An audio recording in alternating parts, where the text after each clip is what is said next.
Hey guys, in this video we're talking about 3 autism in girls symptoms that I think you'll find very interesting, and I got my friend Anna to help us out. Let's do it.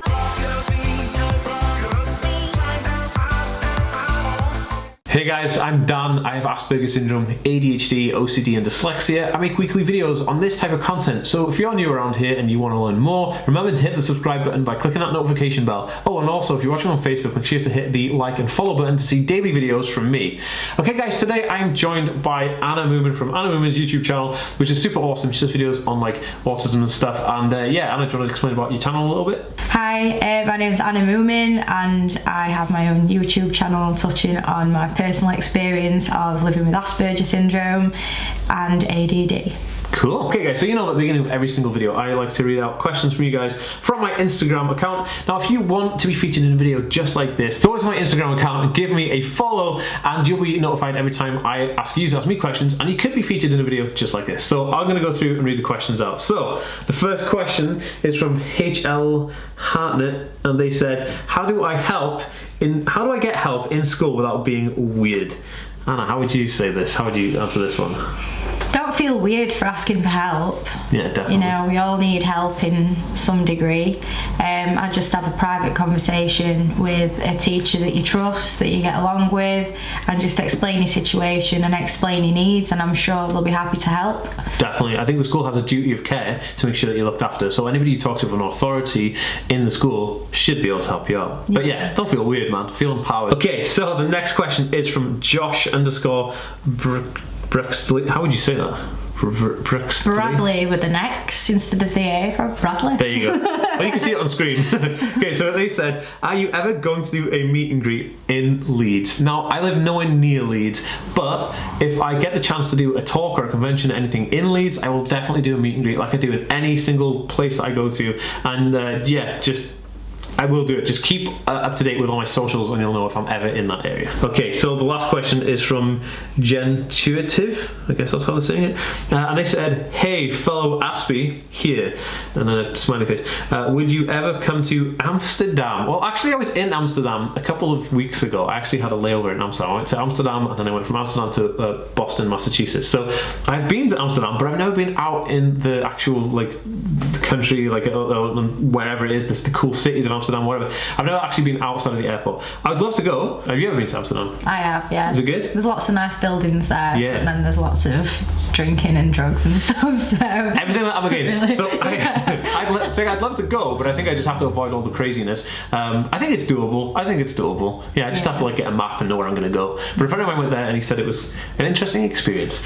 Okay guys, so that was all the Instagram questions we have for today. So like I said, in this video we're going to be talking about 3 specific symptoms for autism in girls, because I have the pleasure of having Anna here to have us highlight from her perspective and some of her knowledge base, you know, these specific characteristics and symptoms, traits, whatever you want to call them, to give to you guys today. So we're going to go through 3 of the interesting ones. So I'm going to let Anna take over, and I'll introduce each one. So the first one I'm going to talk about is that big old special interest. So talk a bit about special interest from your perspective.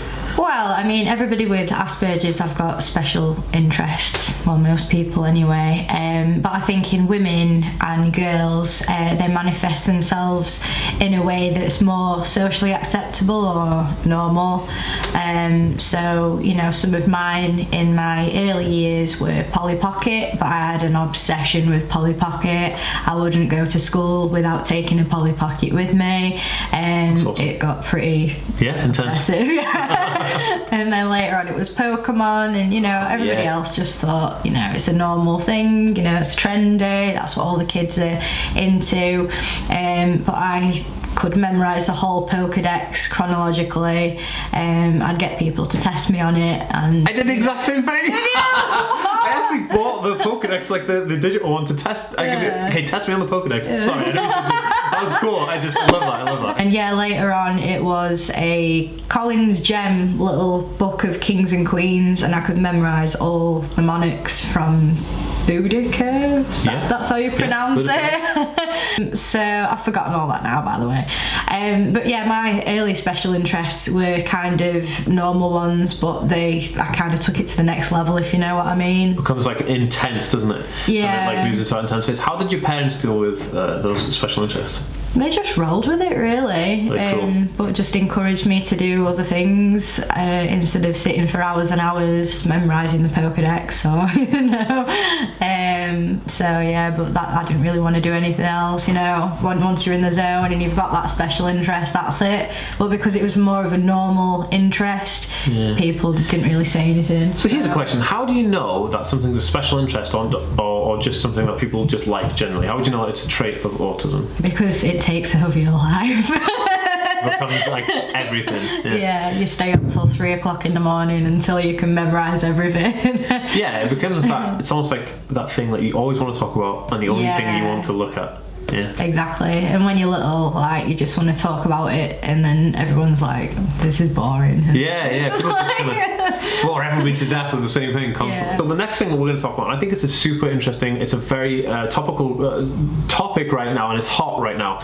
Is masking. Masking is huge, right? So I just wanted to. We're going to obviously briefly cover this, and I'll do a video in the future all about masking and kind of in depth. But right now, let's talk about it as on a kind of like a characteristic base. How would you describe it from your point of view and some experiences that you've had with it, so people could potentially relate to masking?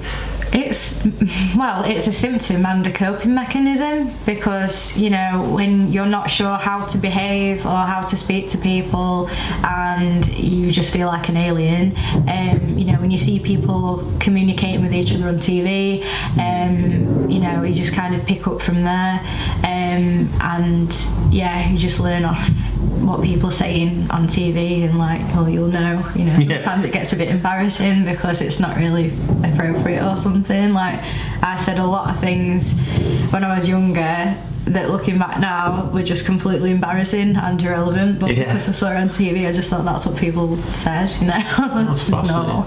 So in terms of like you said, it's coping as well as kind of like unmasking coping. So how would you say it copes? Like, what would be the coping part of it? Would it be, how would you explain that? To cover your autism, even though that sounds really bad, because like in some ways, in some contexts, you kind of feel like you have to be more outgoing and more neurotypical, and it just makes life easier, even though it shouldn't really be that way, because there's nothing wrong with being autistic. But it's but you're trying to fit into a society that's built around neurotypical people. Yeah, it's really difficult. It is difficult, and I think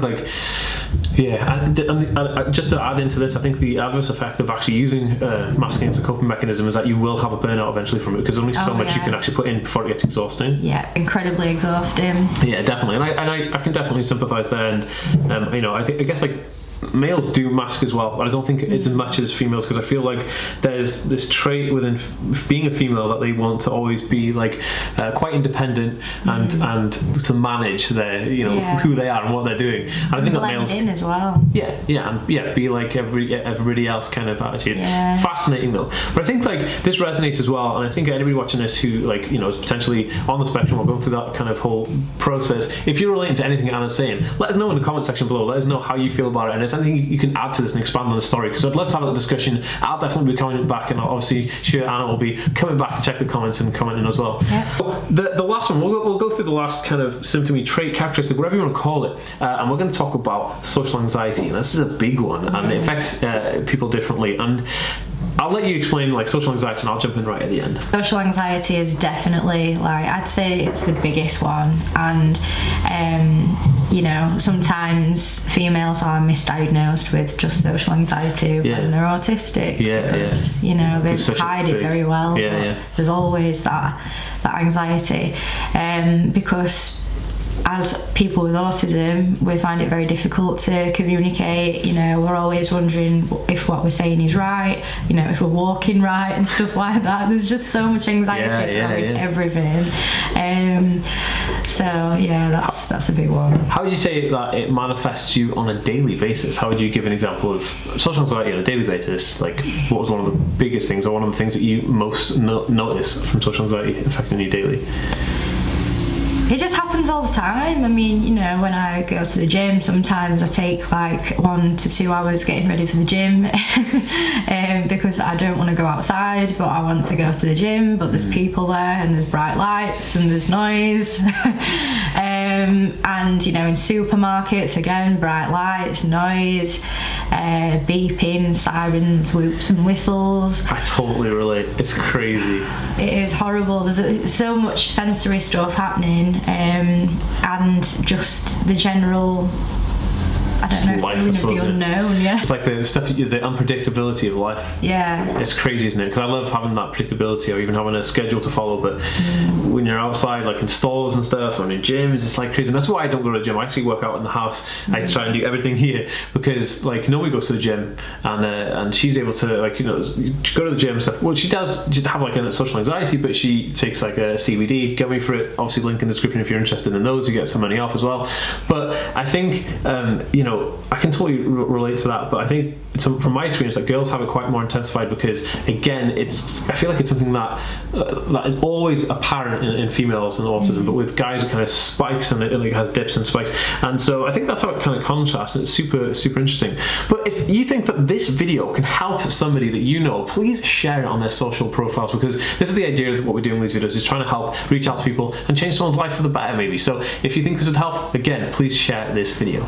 Okay guys, I'd just like to thank Anna for coming onto the channel and talking to us today about these awesome characteristics and traits from her point of view. I find it very interesting, and it's always good to have guests on the Ask Me World. So thank you so much, Anna, for taking the time and coming down here, and the 4-hour drive that she took to get here, which is crazy. And like, I'm not jelly at all, because like that's a crazy drive, and I don't like driving that far. So thank you, Anna, and we will see you next time, guys. Peace. See ya.